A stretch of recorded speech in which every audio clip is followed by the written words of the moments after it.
Bismillahirrahmanirrahim.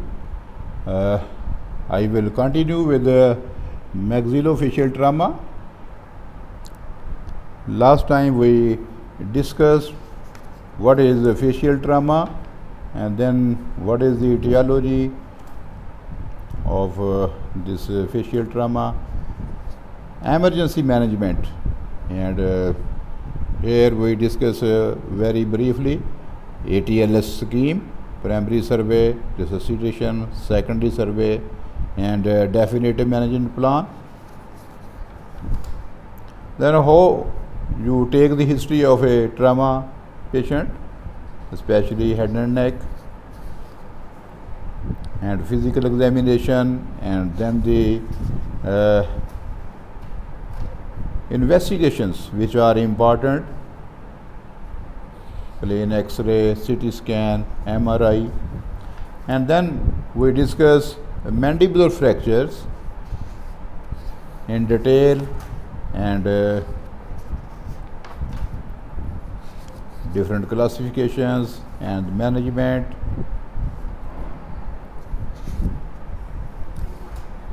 And then we discuss in detail the maxillary fractures, and we discussed Lee-Ford classification, Lee-Ford 1, 2 and 3.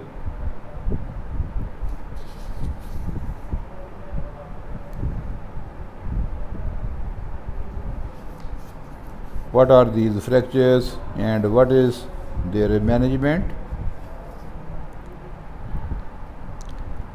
Today we discuss next topic, but very briefly I will just revise what is this craniofacial trauma. These are the fractures that are involving the cranial cavity and facial bones in continuity. And here the skull fractures, they are occurring in combination with facial fractures or fractures extend into frontal or ethmoid sinuses. So we classified these as craniofacial. And here a joint approach it is needed from neurosurgical department and maxillofacial trauma surgeon.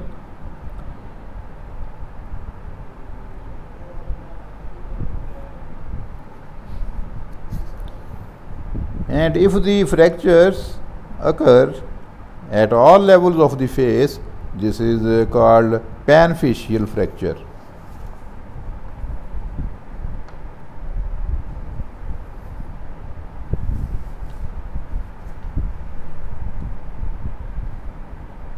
What is the treatment of craniofacial fracture? Surgical intervention if there is a persistent leak of CSF lasting for 10 days or more. And how you do it? You perform frontal craniotomy and you open the anterior fossa and you repair the defect. The CSF leak, it can be repaired endoscopically, and in most patients cranialization of the frontal sinus with the obliteration of the frontonasal duct. You obliterate the posterior sinus with fat or bone. The important thing it is here it is the head injury. It is very common in these cases.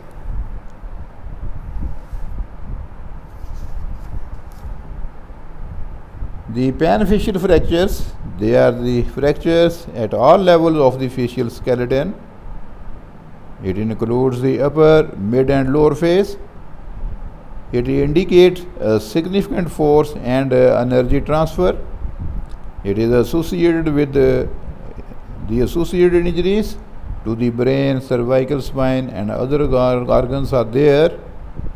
The reconstruction of multiple fractures, it is a very difficult job, and I just repeat it. It is done by a joint approach from neurosurgery from ENT surgery and from maxillofacial trauma surgeon. And if the orbit it is involved, then the help of eye specialist it may be there requested. The treatment of each component it is the each fracture it is treated as isolated fracture.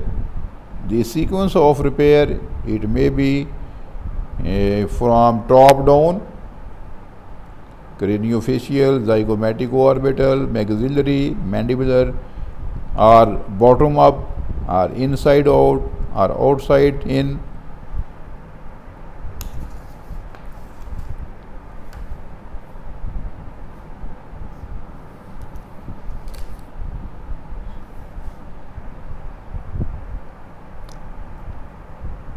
So, the zygomatico-maxillary complex fractures, they are also called trimalar fractures. What are the symptoms? There is a subconjunctival and periorbital ecchymosis, eyelid edema, epistaxis, cheek hyperesthesia, diplopia, hypoophthalmos, anophthalmos, trismus. These are the symptoms.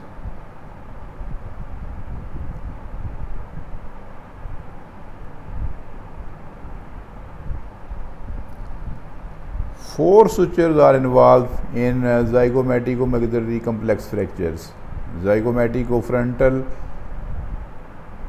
suture, zygomatico-maxillary suture, zygomatico-temporal suture, and zygomatico-saphenite suture. These four sutures they are involved in these complex fractures.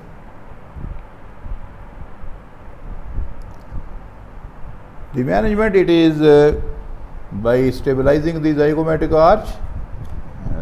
There is a minimum of 2 point fixation. It may be by closed reduction or by open reduction. The common approaches to zygoma: different incisions, intraoral approach, keen approach, coronal, hemicoronal, or extended pretracheal approach, lateral brow approach. These are the different approaches to zygoma as shown in diagram.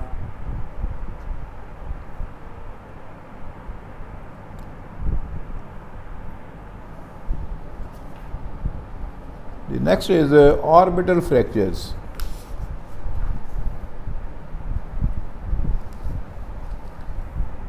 The direct blunt trauma to globe of eye, it may push it back within the orbit. The bones that comprise orbit can be fractured in order of frequency: the floor, the medial wall, lateral wall, and roof. It is in combination or isolated one floor or wall or roof. Now, what is the mechanism of injury? A rapid increase in the pressure within the confined space of orbit, say when a squash ball hits eye, results in fracture of very thin floor and or medial wall. Alternatively, the forces are transmitted from outer bony orbital rim, causing buckling and fracturing of thin vulnerable walls. Both of these mechanisms have a role in genesis of orbital fracture. In an orbital injury, the eye must be examined carefully for pupillary response, visual acuity, ocular motility. Ophthalmoscopy, it is very important. You see the anterior chamber, lens, and fundus.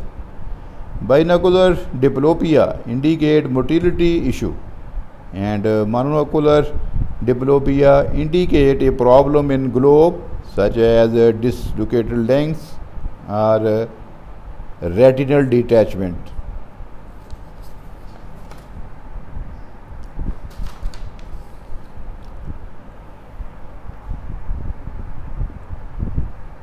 The types pure or impure, and then the management, indication for surgical intervention and contraindications for surgical intervention, hyphemia, retinal tear, globe perforation, only seeing eye sinusitis, frozen globe. Examination, it is very important. The approaches, different approaches, they are subsidiary incision, infraciliary, transconjunctival incision, Lynch incision, Brough incision, subtarsal incision, Caldwell-Luck, transantral approach. These are the different approaches.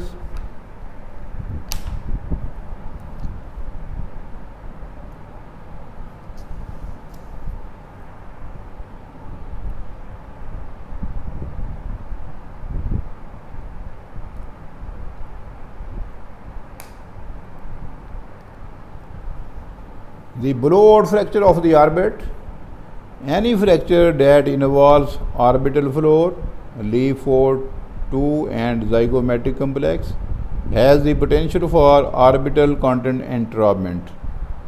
The fracture of the orbital floor may occur with orbital wall fracture or as an isolated injury. The isolated injury is usually caused by application of pressure to the globe of the eye by objects with a radius of curvature of 5 cm or less. When the orbital floor, being the weakest area, gives way, herniation of orbital contents down into the maxillary sinus may occur. Hanging drop sign. The patient may present with anophthalmos, impaired ocular motility, diplopia due to entrapment of inferior rectus muscle within the fracture fragments, and infraorbital hypoesthesia. There is a numbness of the cheek, and the paresthesia is in the distribution of infraorbital nerve, and it is very important clue to blowout fracture.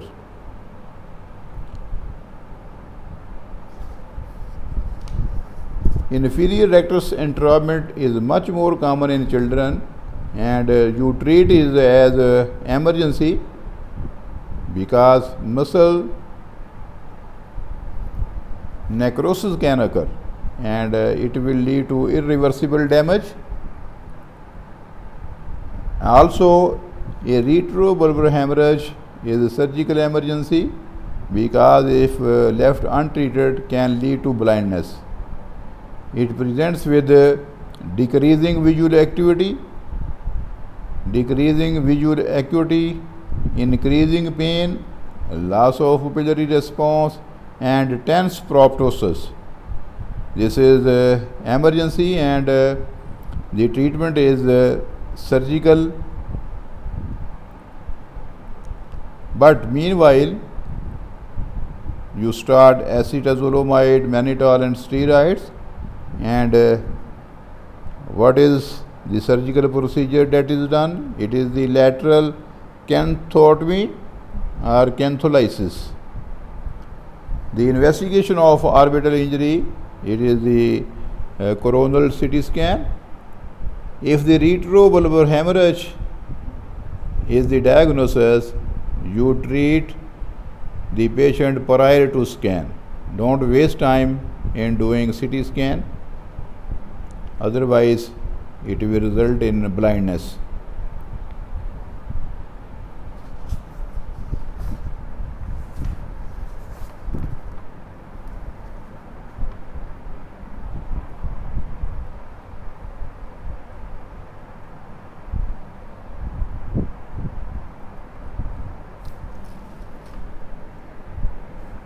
With the exception of retrobulbar hemorrhage and pediatric orbital fracture, the nephrine treatment can be delayed for 1 to 2 weeks. When the edema settles and the globe mobility and position assessed accurately. Now, what are the aims of treatment?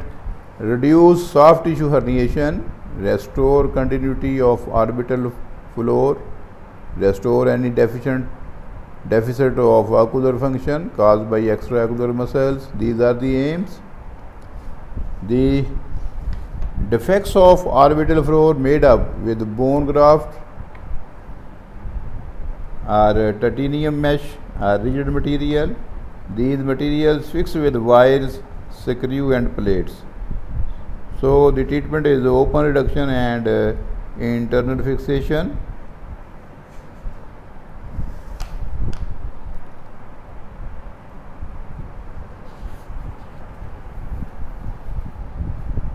Then the frontal sinus fractures, and here the anterior tibia fractures and posterior tibia fractures.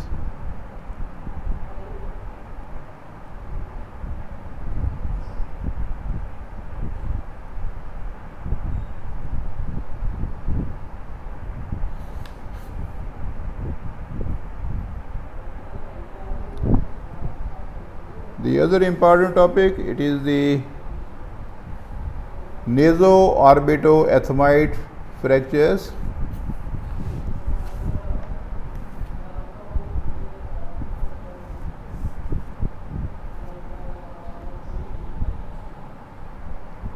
These central upper midface fractures can range from simple undisplaced nasal fracture, nasal bone fractures to complex cumulated fractures impacted into anterior cranial fossa in the region of cribriform plate. Typically, they are caused by a blow to the bridge of nose. The fracture of the naso-ethmoidal complex, they are usually cumulated as opposed to the nasal bone fracture, which are undisplaced. And these fractures, these are involving the nasal bone, maxilla, infraorbital rims and frontal bone. Such injuries can cause significant deformity due to disruption of medial canthal ligament. There is a traumatic telecanthus, widened intercanthal distance.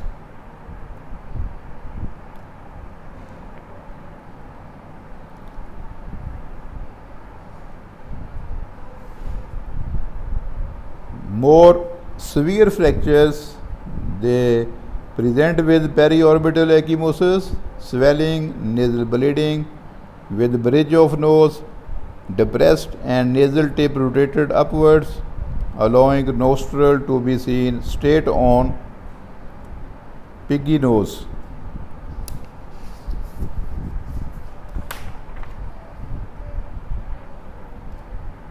And the nasal septum often disrupted and should inspect for hematoma. There may be CSF rhinorrhea, leakage of CSF.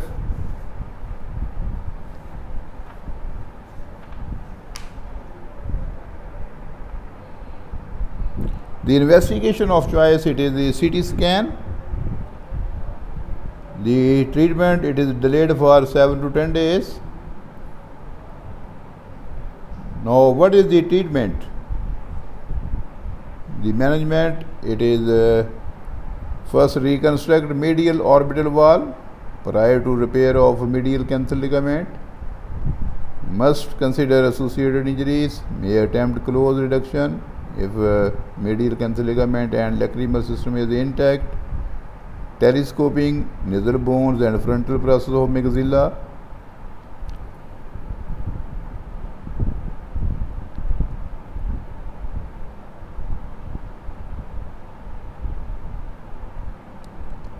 So the treatment, it is open reduction, internal fixation and reposition of the fragments with the medial canthi attached, canthopexy with stainless steel wires or specific canthopexy wires.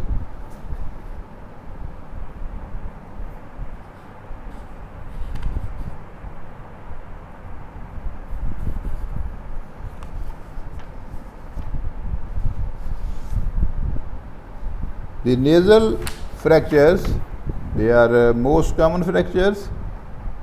There may be anterior impacts, lateral impacts, dislocated quadrangular cartilage inferiorly or C-shape. Children usually have dislocated or green stick fractures and have a high risk of septal hematoma. Comminutions are more common in adults. What are the signs and symptoms? There is a history of trauma, there is pain, there is swelling. You can see septal hematoma. And for diagnosis, it is a simple X-ray it is required for nasal bone fracture.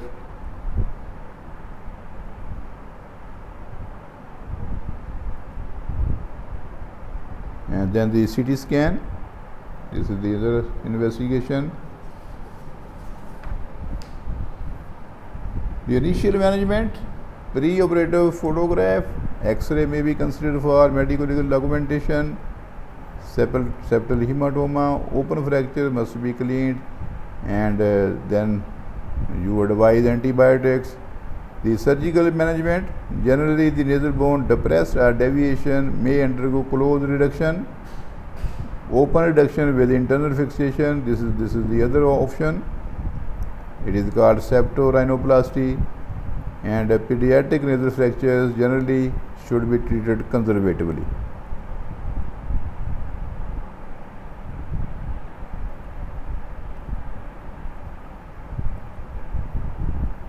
Surgical complications and associated injuries, persistent deformity, nasal obstruction, septal hematoma, septal perforation and deviation, cribriform plate fracture. These are the possible complications.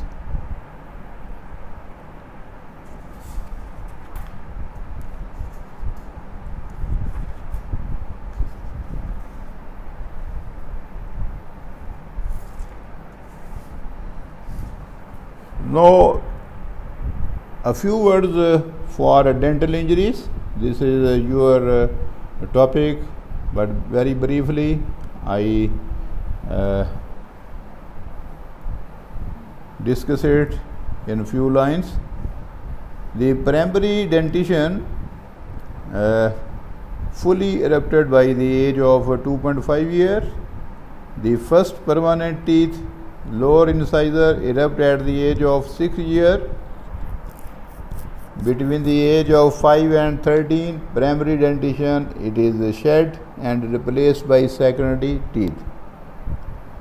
Now, if an adult whole tooth, it is avulsed, you clean it in saline and it may be re-implanted under local anesthesia. The avulsed deciduous teeth, they are not re-implanted. So you refer this case to the dentist for the management. The fractures of the teeth may involve enamel only, the enamel and dentine, or enamel, dentine and pulp. Once dentine exposed, the fractured tooth, it is very painful. So you simple dental dressing after infiltration of local anesthesia, it is done. If the pulp exposed, you inject local anesthesia to the exposed pulp for relief of pain. The XLHS, it is indicated if there is a missing of teeth or any dental fragment. This is very important.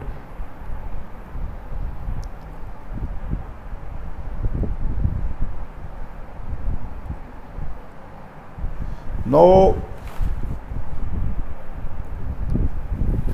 how will you manage soft tissue injuries? The facial lacerations and incised wounds management. The wounds, they are bleed profusely because of excellent blood supply. But this is a very good thing for excellent healing of these wounds. The wounds, they only debrided if frankly necrotic. Check function of the facial nerve and patency of protoduct, because if they are injured, these must be repaired. Uncomplicated wounds with no tissue loss, they are clean and closed in layers under local or general anesthesia. If the skin contaminated with dirt, it is scrubbed and cleaned. Observable sutures used intraorally and for deep layers. For good closure, muscle layers accurately opposed. The final skin layer closed with monofilament suture. And for small linear incised wounds, use cyanoacrylate glue. Wounds involving eyelid and crossing the vermilion of the lip need careful attention and very accurate approximation of all involved layers. So you may refer these cases to a specialist, plastic surgeon, or in case of eye, to the eye surgeon. When there is a skin loss, small defects can be closed with direct suture. For larger defects, mobilization of the local skin flaps. When greater tissue loss, skin grafting and or free tissue transfer it is required. Now, injury to the protoduct.